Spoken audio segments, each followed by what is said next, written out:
അമിതമായ ഓയിൽ ചേർക്കാതെ ഇൻസ്റ്റന്റ് ആയിട്ട് നമുക്ക് പൊറോട്ട റെഡിയാക്കാം. അതിനായിട്ട് ഒരു പാത്രത്തിലേക്ക് 2 കപ്പ് മൈദ ഇട്ട് കൊടുത്തിട്ടുണ്ട്. അതിൽ ആവശ്യമായിട്ടുള്ള ഉപ്പിട്ട് കൊടുത്ത് നന്നായിട്ടൊന്ന് തിരുമ്മി കൊടുക്കാം.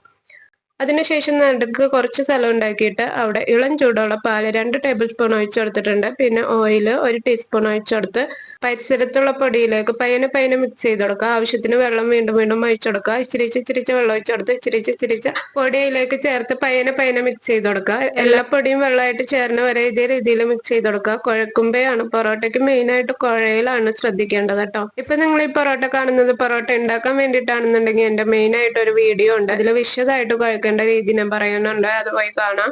ഇതിന്റെ താഴെ തന്നെ ലിങ്ക് ഉണ്ടാവും. നന്നായിട്ട് കുഴച്ചെടുത്ത ശേഷം 15 മിനിറ്റിന് റെസ്റ്റ് ചെയ്യാൻ കൊടുക്കുന്നുണ്ട്. 15 മിനിറ്റിന് ശേഷം പൊടി ഒന്നുകൂടി കുഴച്ച് ചെറിയ ബോളുകളാക്കി ഇതുപോലെ വെക്കുക. അതിനുശേഷം അത് ഇതുപോലെ പരത്തി കൊടുക്കുക. കൈവച്ച് തന്നെ പരത്തിയാൽ മതി.